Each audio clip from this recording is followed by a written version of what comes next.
Hey guys, it's Sandy P. It's Monday, it's Memorial Day, and I wanted to come on here and talk to you guys about something. I had talked to, messaging back and forth on the YouTube to Plain Vanilla Grandma, and I said I would come on today and I would tell you guys about something. If you are on my Facebook, you have seen me post about this. Okay. I know right now we're all like going through a lot of stress and everything because of this COVID-19 thing, and people not staying home, people going out shopping all the time, which is so frustrating, and people just not taking it seriously, and the fact that we're just starting to open up, and people think, hey, we reopened, let's all go have parties. Not gonna talk about that though. 13 years ago, I went through one of the roughest times in my life. And I thought it was probably the worst time I would ever go through in my life, not realizing how many things were going to happen after this. 13 years ago, my first anniversary was coming up. It had just passed. Mother's Day had just passed. And my son, Garrick, his due date had just passed. But months earlier, Garrick earned his angel wings before being born. So May 21st, I should be celebrating Garrick's 13th birthday. I should have a teenager. Instead, Frank is dealing with a teenager in heaven. So, one of my friends said that's kind of ironic because a lot of Frank's stroke behaviors were like a spoiled child. He couldn't help it. So, he's, karma, I guess. Anyway, I had a really rough time. The emotional pain was just horrible. From the time I was a kid, I probably wanted to be a mom more than anything else.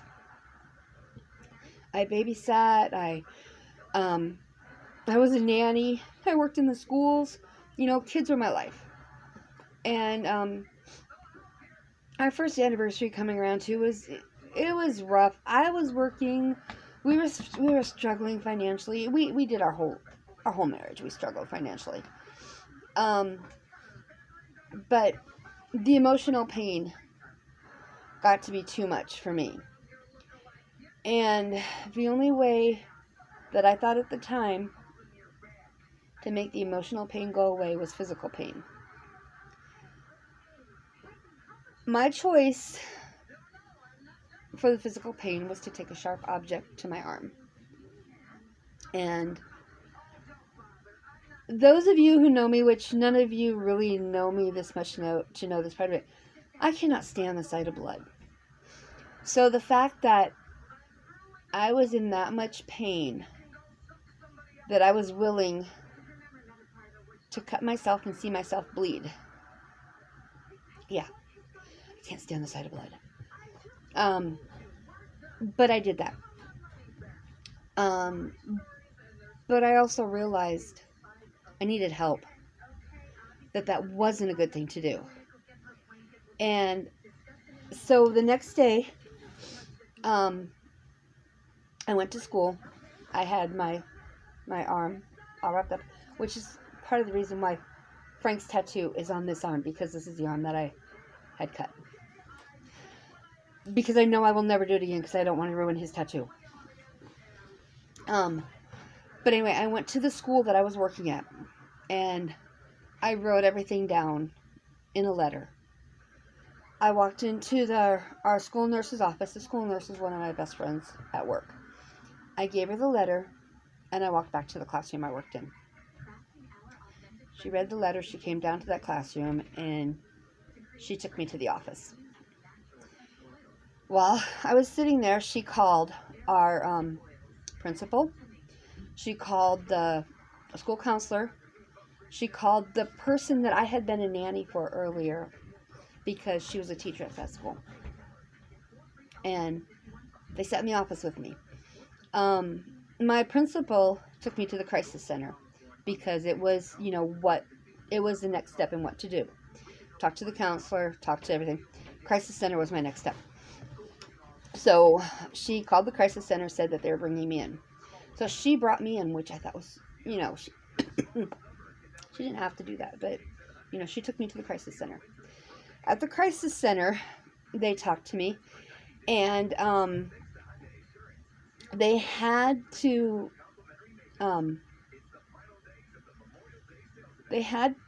be sure that I wasn't trying to do serious damage to myself. In no way, shape, or form was I ever trying to kill myself. It seriously was the physical pain made the emotional pain go away.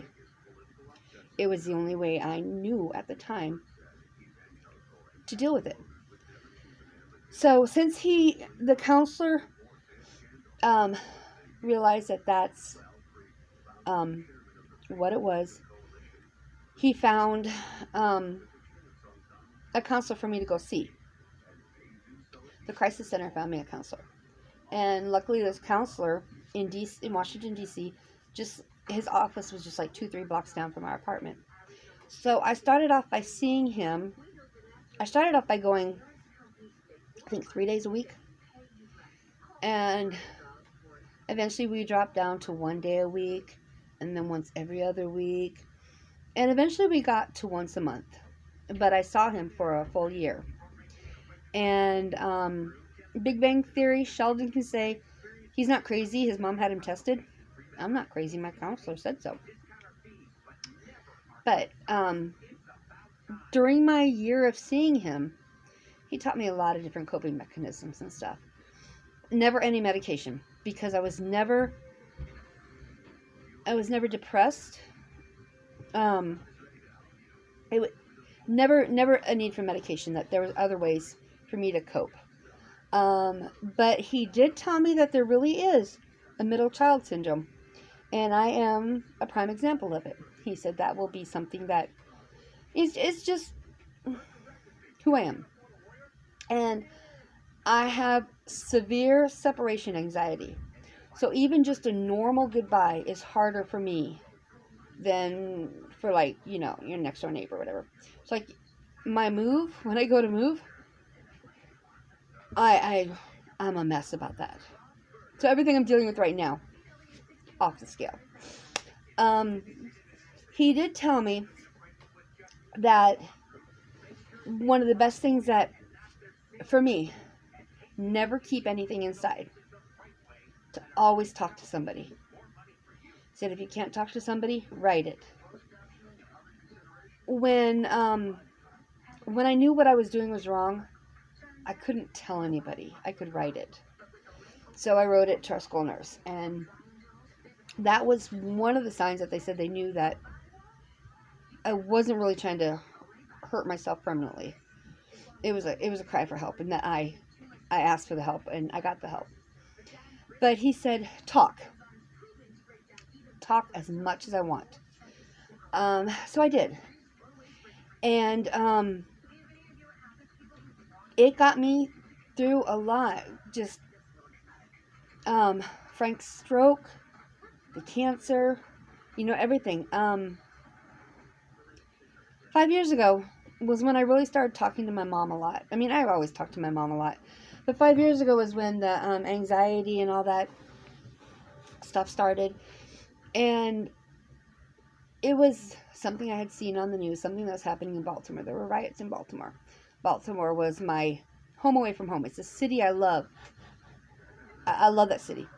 And I saw the riots on TV, and it was too close to home. So that's when my anxiety actually started. But I could talk about it, and that's what I was told to do, was talk. So I would talk to mom.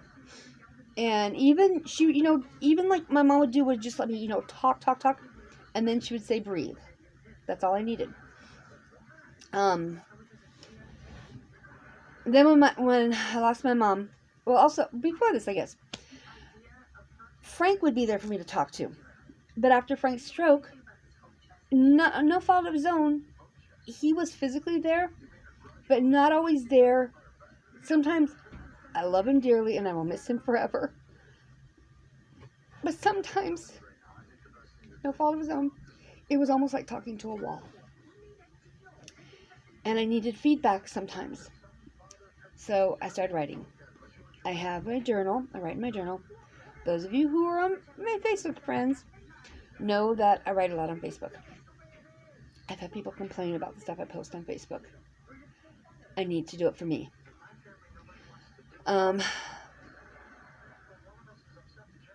I'm trying to think of what I was going to say now. When I was going through my counseling, my counselor, we talked about a lot of different things. And after I was a nanny, when I was done with my nanny years, I rented rooms in houses. Lived with people in the neighborhood. But for 1 year, I lived in the next town over.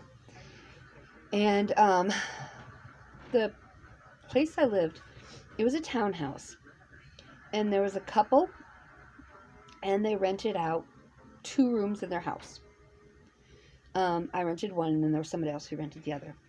Well, then the wife was going to school out of state. There was I think it was a dental school or something. She was going to in Massachusetts. So she would come home. She was away at school most of the time. Well, I guess there were problems with the marriage and stuff, and she had a restraining order put out on her husband. They were going to be getting a divorce, I guess. Restraining order put out on him. But he was still able to go to, I don't remember the name of the store because it's not open anymore, and buy a gun. And Memorial Day weekend, 20 years ago? 19 years ago? In the basement of this townhouse, he shot himself. I was the one who found him. My mind has protected me.